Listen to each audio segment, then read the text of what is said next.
Journey through the light and back. Mellen Benedict's incredible story of his near-death experience. That's next on Coast to Coast AM. This will be an amazing night. In 1982, Mellen Thomas died of terminal brain cancer. Survived to talk about it.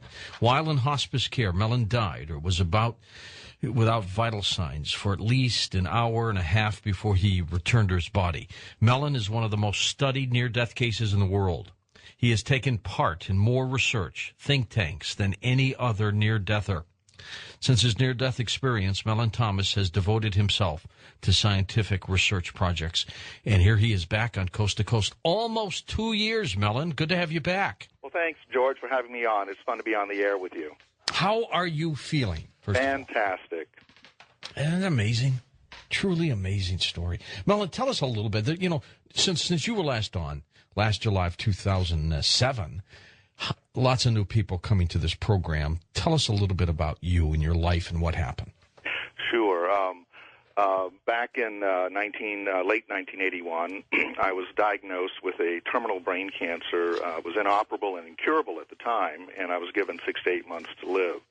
And I was someone who was completely unprepared for this. I had, in many ways, I had no spiritual foundation. I didn't even believe in God. I wasn't even an atheist. I wasn't even interested in that sort of thing. And certainly had lived a life of being very self-centered and was completely, caught off guard. And there are other people that know how this feeling is. Why me? And, of course, I blamed everyone in the universe, including God, which I didn't believe in.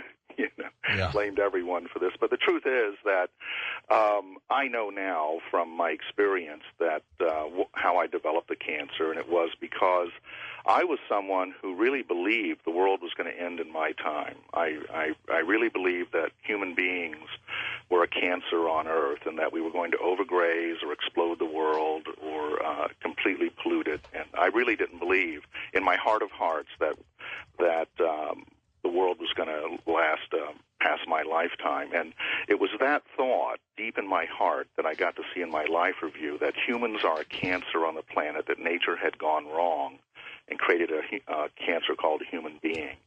And because I thought humans were cancers, I developed that brain cancer. And so I always tell people, be careful of your self-fulfilling prophecies or your worldview. It affects you more than it affects anything else. There's no question about it. I think the way you live, the way you act will affect you in more ways than one knows. You're a living example of this. How did you fight it? How did you come back? I didn't fight it. I was totally crushed and completely unprepared for this. I was told by an oncologist that if I did do chemoradiation, as they suggested, I'd be a vegetable by about the third session. Oh, and God. so he said, he actually closed the door and he said, I'd just go home and make peace. Make your peace with the world while you have time. And at the time, I did not want to go home and die. That would have been the worst thing in the world for me. And so I felt very lost. I was a self-employed artist at the time, and just by grace, a friend of mine introduced me to a woman who had hospice training and volunteered to be my caretaker. And I moved away and went into a hospice situation, of which, before all this happened, I'd never heard the word hospice. I never heard the word near death. I wasn't into metaphysics and all that sort of stuff. And so I really believed that when you died, the light went out, and that was it. But at the same time, I was a very unhappy camper. I was a very angry person and really, really tested my hospice caretaker because unbeknownst to me, till I got into the situation, she was a Christian, and I was not. And God bless her, she many times wanted me to pray for my soul, which would only piss me off when we'd argue. I'd argue at her.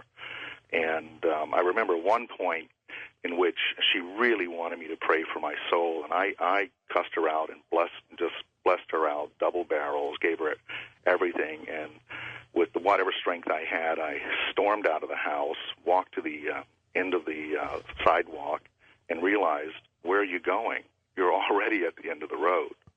And I can tell you, walking back was the longest walk I ever took, walking back to that house and knocking on the door. And, of course, she opened the door and took me back in.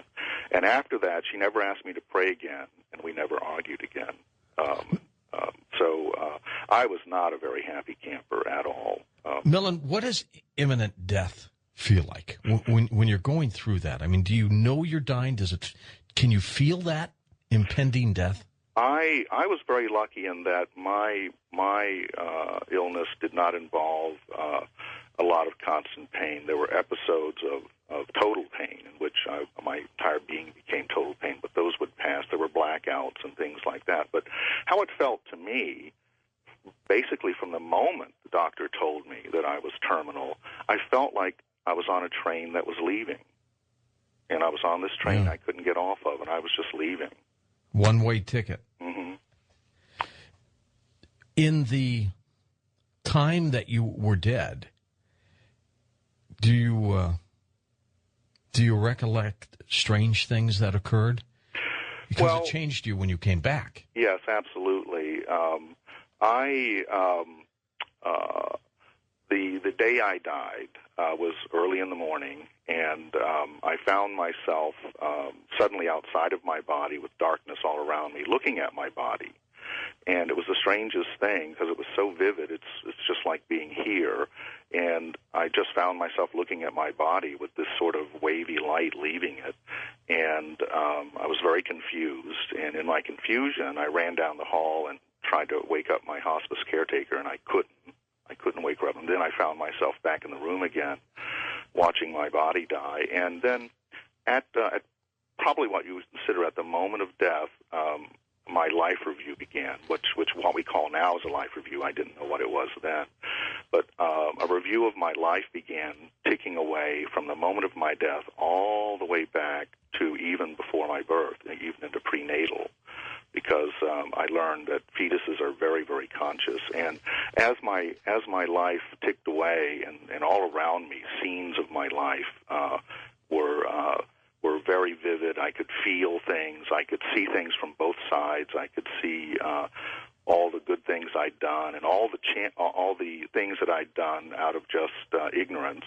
And I could also see that I had built a wall around me that wouldn't let love in.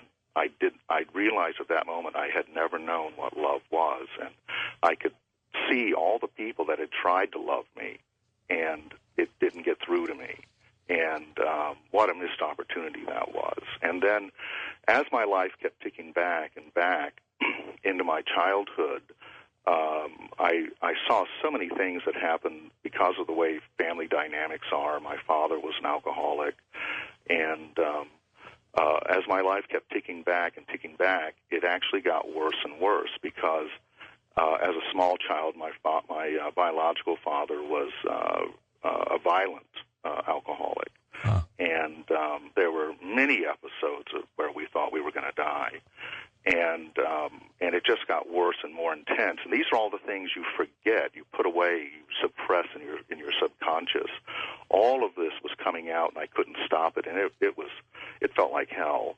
And then I found myself in my mother's belly, and very, very conscious. Fetuses are very conscious, and the images of my father beating her while she was carrying me. And every time he hit her, it hurt me. And then all of her fear of thinking she was going to die was running through me. And my worldview was set before I was born because of this.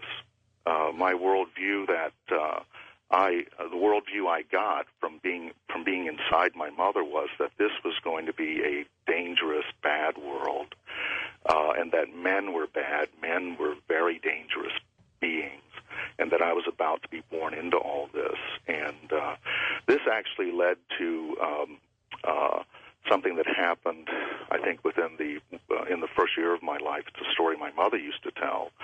But I was a crib death, sudden infant death. Yeah. And I really believe from my experience, what I saw was that sometimes when children come into this kind of an environment, this kind of world, they can't take it. They just they check out, and that's what I did. And my mother and my father rushed me to the hospital. I was actually pronounced dead, and my mother